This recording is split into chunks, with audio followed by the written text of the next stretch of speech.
Hello and welcome to this video where I play Doom and talk about shit.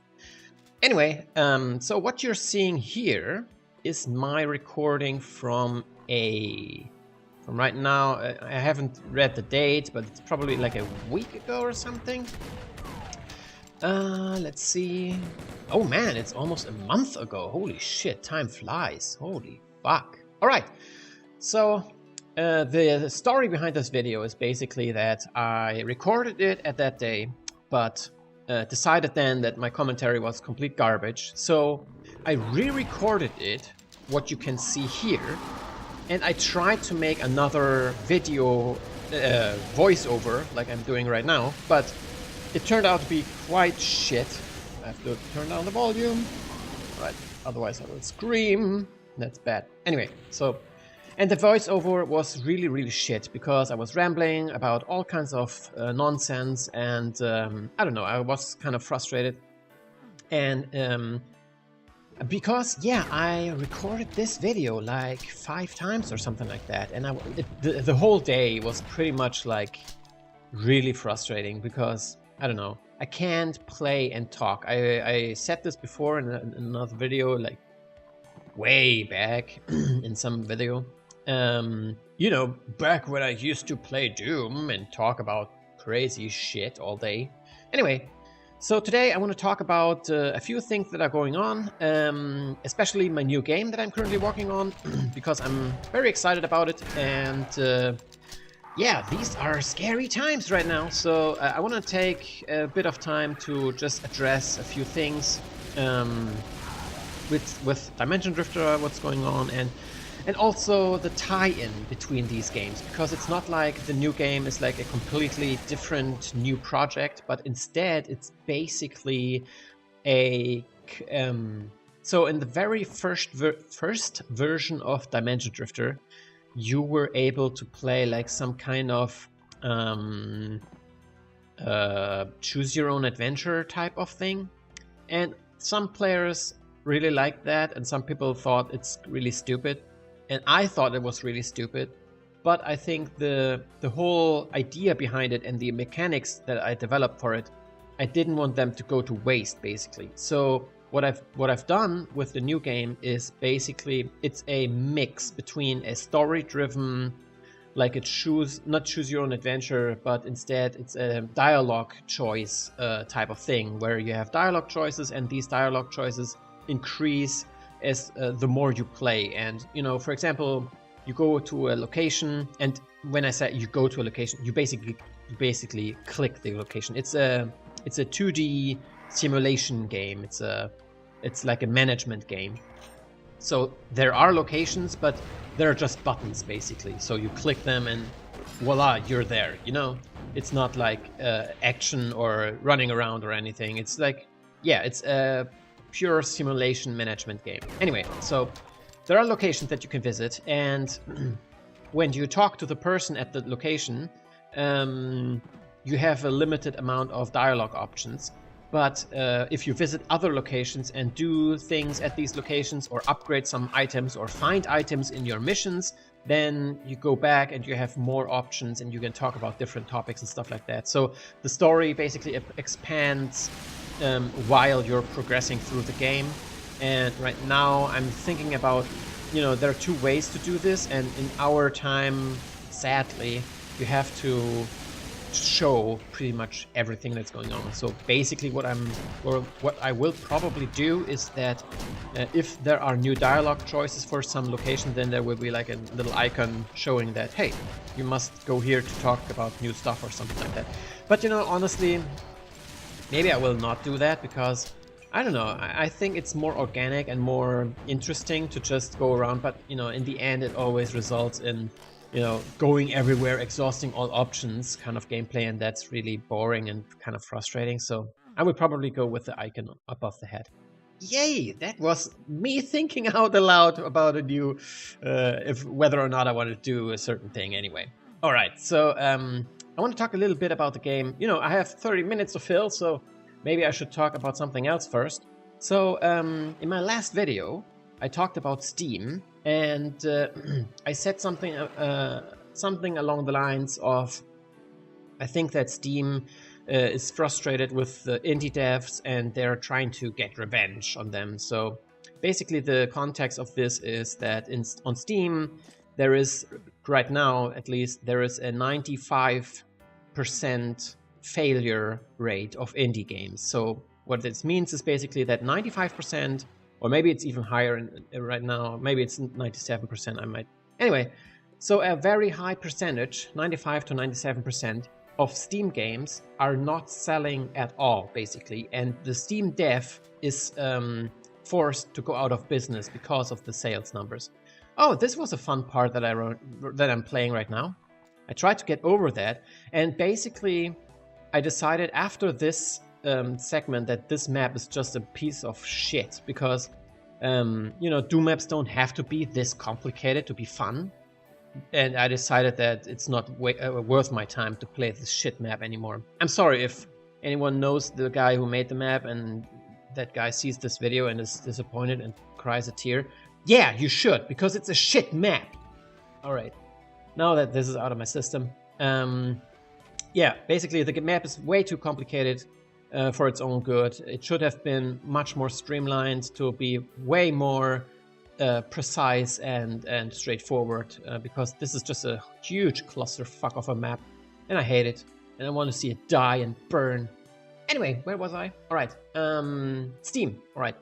So in my last video I said basically that Steam, you know, before Steam Direct happened, which is a shame to everyone. Anyway, before Steam Direct happened, there was Steam Greenlight, and indie devs, especially in Russia, found a way to game the system, basically, because they made groups, basically, where everyone in the group would vote for every other person's game of that group. So basically they are, you know, in Greenlight, if in case you have, you know, you need a reminder, you need votes to be allowed to sell your game on Steam. So, and these groups, you know, it's not only Russia, but a lot of these indie devs found these mechanisms out and tried to game the system, and they succeeded, and therefore Steam was pretty much forced to do something about it, because their system was just broken.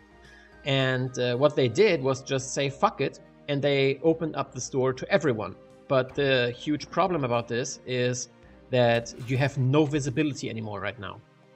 So anyone who releases a game on Steam, good luck, but your game is basically dead on arrival, because you need visibility, you know, for anyone to just notice, because, you know, our internet market is crowded with games like crazy. You know, there's like 50 games coming out every day. It's disgusting. It's crazy. So there's no way that people will recognize your game out of luck, you know. And before, Steam was very good in showing these games to various people through certain algorithms. So they decided basically who might be interested in your games, and then they showed these games to a more and more wider audience over time. But this is now not the case anymore, because Steam is operating on the pure factor of which games are popular, and if you are popular, we will make you more popular. So you need to be popular. Oh yeah, this is the moment in the map basically where I said like, fuck this. I want to figure out like, where am I supposed to go? So I ran around with no clip, and even then I couldn't figure it out. So I said to myself like, fuck this. So I was like, oh, this is an elevator? Oh, I'm stupid. Oh, no, it's not an elevator. No, it's a dead end. Nope, fuck it. Yeah, this map is way too complicated. I'm sorry, but you know, anyone who wants to argue for this map, like, oh, this is my favorite map, how dare you say something? I'm sorry, but maps don't have to be this complicated to be fun. You know, that's my counter argument, I guess. They don't have to be this messy and convoluted. So I think this is the point where I'm just like, skip this shit. I even wrote it. This is a fucking waste of time. I agree. Bad design. Yeah. Anyway, so yeah, so this is the whole Steam shit out of the way. So Steam basically said like, fuck it, we will let everyone release their game, but you know, as I've said, now the visibility for everyone is just complete garbage. And the indie devs are dying left and right. As I said, between 95 and 97% of indie devs did not make enough money with their game release to sustain a business. So they're dead basically after a release, which is, in my opinion, a huge shame. But honestly, there are so fucking many games coming out like every day. It's a very, very dangerous, thin, path to walk, I guess, or whatever. And yes, I'm making a new game. Isn't that great? Anyway, so basically what I want to say is that this is pretty much my last game, at least for now, probably. Besides Dimension Drifter, obviously, because I don't know. Right now, the game market is just so flooded with so many games that I don't feel like I'm contributing to something good anymore. I'm just thinking like I'm helping with the spam, and that's just bad. So even though some people might say that the majority of these games are garbage games and therefore they shouldn't count, but it's still, it's still the same pool that all the games get put in. I guess Steam needs something like a Steam Gold or something, a new version of Steam, like, and you need to have certain requirements to get on Steam Gold or something, and your profile has to enable Steam Gold or something to see only the high quality games where actual people on Steam like play the game and actually decide like if this is good or not. Something like that, maybe. I have no idea, but until that comes around that time comes around anyway, I will just make another, I'm making one last test game. And if that fails also, because Steam directly told me, so I wrote to Steam saying like, hey, Dimension Drifter is not a, fake game as they call it. So maybe they could help, or at least, not restrict the game in the visibility and just make it, because, it's kind of baffling to me that Unloved still has a visibility on Steam, and Super Pen Adventures too, but Dimension Drifter not.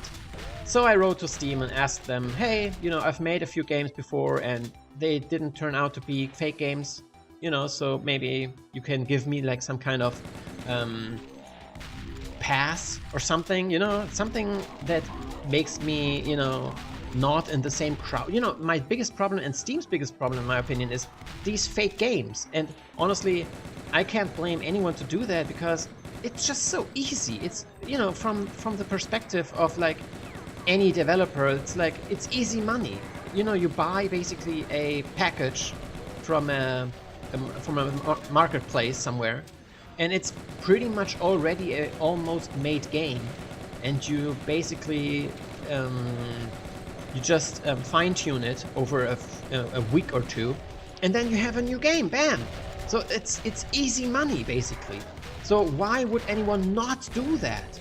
And why would Steam, I don't understand why Steam is enabling this in the first place. It's just, I don't know, it seems... Anyway, that goes into a whole new rabbit hole that I've tried to figure out, but, it doesn't lead anywhere. But in my opinion, the whole reason behind everything that's going on right now is that people are just fed up with, video games in general. AAA games are disappointing. Indie games are disappointing, especially these trash games are disappointing. So people don't care anymore. They say to themselves like, why should I take the risk and buy any of these games when there's a high chance that they are just garbage, or a waste of time? How many times have you bought a game, even AAA games, and then after an hour you thought like, I guess that's not for me? So I can understand both sides, and I think that sales are in general very, very low right now. So Steam is basically struggling to get any sales, anything whatsoever, no matter what. Even if it's trash games, it doesn't matter to them, at least some sales. So I think that's where all of these decisions come from a point of extremely desperate times. So, you know, in the end, I can't blame anyone, but I just wanted to make this clear that I don't think that this is just a revenge from Steam. Like, I'm pretty sure some devs at Steam see like all these indie devs struggling and failing and say like, hey, you tried to fuck with us, now we get our revenge. Maybe some Steam devs think that, and you know, I couldn't even blame them, because it would be quite disappointing to see someone else fuck with your system and succeed. So I guess getting revenge might be something they consider a success in the end, or you know, a win. Anyway, so yeah, that's the whole Steam thing aside, because I don't want to talk about this too much. I was very happy to see Jim Sterling talk about this like a week ago from now. That was satisfying, but it wasn't satisfying to see his you know, up and down votes on the video. It was pretty much 50-50. So there's a lot of Steam fanboys that if you talk anything bad about Steam, they're already upset. And if you say something about the Epic Store, they're even more upset. But to be honest, I can't wait for the Epic Store to start kicking ass on Steam, because Steam absolutely needs an ass kicking, because Steam are just doing such a shit to the indie devs and the gaming scene in general. But you know, honestly, yeah, I don't want to repeat myself. I already said everything I want to say. So let's move on from here. So where does this leave us? So to be completely honest and transparent with you guys, as I have always been and always will be, as long as I don't have some kind of weird NDA contracts to oblige to. So the sales of Dimension Drifter were absolute shite. And to be honest, if I would only have Dimension Drifter on sale and not Unloved or the Panda game, I would be out of business months ago. I would be completely dead in the water, and Dimension Drifter would be put on hold indefinitely, and that would be it. I would be gone. But luckily, I have Unloved and the Panda game. You know, the sales are very low for them as well. But in the end, I think the only way to survive on Steam right now is by higher numbers of games. And yeah, I was also tempted to just release some fake games or some shit games just to have something on Steam that sells. Because, you know, even small numbers are still numbers. So, you know, Steam is basically feeding its own demise. It's kind of, I don't know, it's kind of sad, and also, yeah, it's desperation. It's pure desperation, and I think it's horrible. But anyway, so yeah, let's go back to reality. Alright, so Dimension Drifter is currently put on hold, but as soon as I release a new game, I will go back working on Dimension Drifter. So don't worry about that. And also I'm thinking about some sort of giving Dimension Drifter buyers the new game, I think not for free, because that's how Steam works. If I give out anything for free, then it's just basically a waste. But maybe something like 75% off, which would result in a price of something like $1.50 or something like that. So I think that's a fair price for a new, fresh game release. Also, I want to bundle it with Dimension Drifter so that people who are interested in the new game can also just buy it in a bundle together with Dimension Drifter.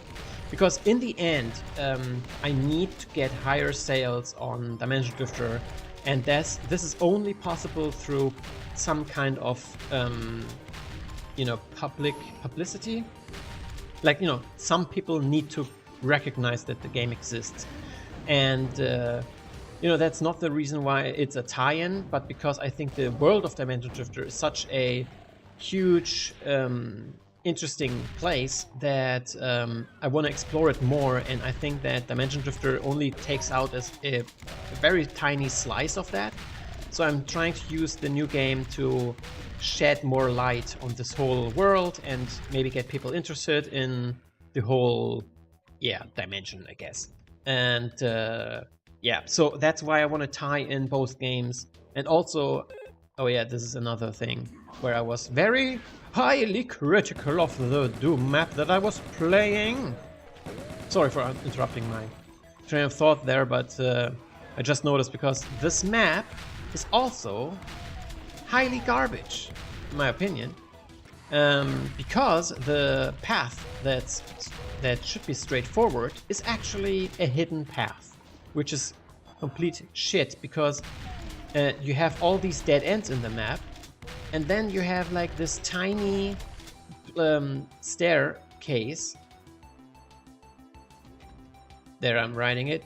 Everywhere dead ends. You see these lifts that don't go up to the top. So that's kind of frustrating, and you think like, oh yeah, I have to go to this area here. And you go to the, and this happened to me like the first few times when I played the map, because it's, in my opinion, it's just such a hidden, convoluted path. And in the first, when I played it the very first time and I found this hidden path, I thought it's a secret. I didn't think about it as the main path through the map at all. I thought it's a secret. This is, I'm sorry, but this is just such a garbage idea to design a map like this. I mean, you know, it's basically designer versus player, and the designer thinks he's clever and does like this little sneaky path, but as a player you're just disappointed and frustrated if you can't find it in the first place, you know. For I think a huge, see, I just ran past it, and I will go back to it shortly after this, and I'm like, this is the path you have to go. You know, see, here's another dead end. So the map shows you another dead end, and you think like, oh damn, it's only for an armor. Shit, I have to go back. Because on your way back, you can't even see this hidden path. See these crates? This is the official path you have to take. This is where you have to go. And in my opinion, it's just such a dumb shit design. It's like the designer thinks he's clever, but in the end, it's just a convoluted shit show. Like from behind, as you could see, from behind you can't even see the crates. You can only see them from when you get to the place. But when you get to it, you're more focused on what's behind the crates, because it's more obvious for the player to see that behind the crate there's something, like there were some rockets and stuff like that. So your attention is drawn behind the crates, and you go behind the crates only to find an armor and a dead end, and then you can't even see the crates. You have to go back, and it's just a convoluted shit. Anyway, so I'm sorry, that's my rambling for the day. So let's continue with the map, and also continue with my ramblings. And yeah, I was done with the topic. So a new game. So first off, I want to ask someone if they can help me, because I'm struggling with a name for the game, and maybe someone can give me a good idea, or maybe, you know, I have a name right now, but maybe someone will say like, this name is kind of shit, because with Dimension Drifter I got some people say like it should be named Dimensional Drifter, so it's basically grammatically incorrect, the name that I didn't think of, but I have no idea. But in the end, you know, names can change. It doesn't really matter that much. So, you know, if someone has a better name for the game, I guess, then I am open to change it. And also in the new game, so yeah, let me just talk you through the story a little bit so you get an idea of what's going on in the game. So as I said, it's a 2D management game from, you know, you just see like buttons. It's just a button simulator basically. And so one day you receive a letter, and it's all just a text story with some images to make it a little bit more interesting. So one day you get oh yeah, so I have to start where you live. So in this game, the world has been overrun by demons, and demons have basically ruined the whole world. Everything is in total destruction. And oh yeah, as another criticism of the map, why is the yellow door that you have to go through behind this these crates? And my video is kind of lagging. Is this me, or anyway, it's working now. Anyway, so who cares? All right, so the story. In the new game, yeah, the world, it's basically the same world as in Dimension Drifter, but you see it from a different perspective. And you are a person that lives inside of a domed city, and these domes are basically like gigantic plasma glass shields that protect a city from the demons outside. And people inside can live in happiness most of the time, but there are domes that are like corrupt, and some domes are just evil, where like people are doing weird shit in there, like but in your city it's almost like a safe haven, but it's also very, very boring to live there, because you know, everyday life is very, very similar and nothing really is going on, because you know, you're in a shielded city, so there's no influence from the outside that could spice things up or something. So it's a very boring situation that you're in, but it's a safe place, so you know, it's a trade-off. But one day you get a letter from your uncle, and your uncle chose a life outside of the domed city in the ruins to help humanity in the battle against the demons. And you receive a letter, and your uncle basically tells you that shit is going on, and he has to hide, and he wants you to take over his workshop and finish what he started, because he is on to a secret that might win the war against the demons, you know, basically get rid of the demons. So after a few days you decide to go, because you know, your life is boring and you don't really have much to lose, so you think like, what the heck, let's go out there and have some adventure and you know, maybe save humanity. You know, that's a noble cause, I guess. So that's basically the background story, and then the actual gameplay begins, where you have basically a grid of locations that you can visit, but in the beginning everything is hidden. You know, it's an unknown location, and only your workshop of your uncle is available. So you go to the workshop and you get to a conversation with a AI robot that's stationed there. And the AI robot tells you basically that your uncle has found a secret to win the war against the demons, but to use this secret effectively, you need a group of highly specialized dudes or dudettes, I guess. You know, trained, like not soldiers, but like mercenaries, basically. You know, in the end, it's basically drifters, but in this game, I will call it differently. I will call them renegades. I think it's a much more fitting name, I guess. But, you know, please, if someone English-speaking listens to this and thinks like, that's a horrible name, please tell me, so I will change it. But right now, I'm basically calling them renegades. And renegades are people who have special abilities and talents that have developed you know, through dimensional like shifts, I'm calling it, but it's dimensional, like how do I say it, imperfections or something. So these people have like special powers or something like that. And with all these superhero movies, yeah, I guess you could call them like, they have like superpowers or something like that. But you know, it's not that crazy. It's like in Dimension Drifter, where you can slow down time, something like that. You know, everyone has like their own like unique skills and traits and talents and stuff. So you find out where these renegades are hidden. You know, so they're called renegades because they are shunned by normal people, because normal people fear these powers and say like they're demonic and evil. And these people are, you know, in their minds, these people are evil and possessed, and you know, it's demonic powers for them. So they are hunting them down and killing them, and so these people have to hide somewhere.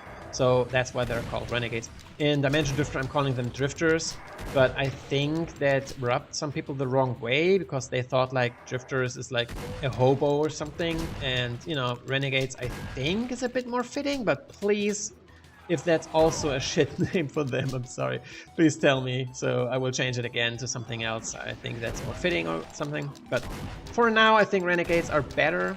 Anyway, so yeah, so you find a tavern, and in this tavern it's basically like this tavern is out in the ruins, but it's never attacked by demons, so maybe you should check it out, and maybe some renegades are hidden there. So, and yeah, there's another... anyway, so you find these renegades and you hire them basically, and you have to pay them a salary, and then you can send them on missions, which is like kind of like in Mission Impossible, where you get the missions through contacts and informants. Informants, is that the word? I have to research that. Anyway, so you have some people like contacts that give you missions, and you send your guys and girls on missions, and you give them equipment for this mission. So for example, and every mission is different. So for example, a mission might be stationed on a different planet, because in this world traveling between planets is basically easy, like walking through a teleporter. So you can, so you know, people have established like bases on Mars and stuff like that. So or on the moon. And so these locations for the missions are very, very different from each other. So some mission might be on the moon, some may be on Earth, like in the ruins or inside of a domed city, or maybe somewhere outside in the wilds, like in a forest or something. Or, you know, as I've said, on other planets like Mars or whatever, Saturn, I guess, whatever, I have no idea. But, you know, in this world, basically all planets have completely changed. So Mars is inhabitable now, like in the end of Total Recall, you know, the only Total Recall that exists, you know, because the remake was such a garbage that I only accept the original. Anyway, that's another topic. Anyway, so yeah.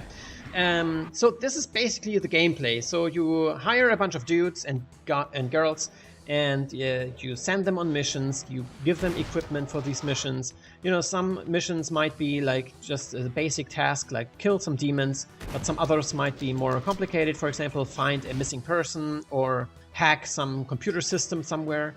And based on the location, all these missions are always a little bit different. So hacking a system inside of a run, you know, in an abandoned ruin might have different items that you require, or different people that you need to send there.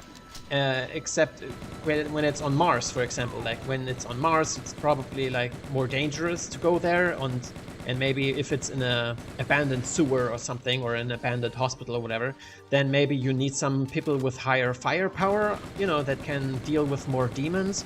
And if it's in a desert somewhere, maybe you need someone that has higher survivability chances or something like that. So it's always different, even if the mission objective is the same, based on the location, it's always a little bit different each time you play or you send your guys on a mission. And that's basically the gameplay. So you send them on missions, you find loot, and this loot can be upgraded or, you know, turned into other loot with a crafting system. And then, you know, every mission you send out a little team, like 3 people. So it's a 1 to 3 people mission every time. And based on that, you give them equipment and items that they can use on the mission. And based on that, you will see the outcome of the mission, like if it was successful or not. And maybe I will even add some kind of like small dialogue, not a dialogue, but a little like status system, like, oh, we had to encounter 50 demons and we have to do this and that, and this was successful and this was not. So you can plan accordingly to for your next mission, like, oh, and this, so you can remember basically like, oh yeah, in this mission there was a lot of demons, so maybe next time I should send some people with better weapons or something like that. So basically that's the game, and the video is almost over. So please tell me what you think about this. I would be highly interested to hear your opinion about this. I will make a new video soon where I will show the game, because it's almost ready to show. And also the name of the game right now is Renegade Master. Please tell me if you think this name is good or not. I would be highly appreciative of that. Anyway, so yeah, thank you guys for watching. The video is over. I will make a video soon, and see you in the next video.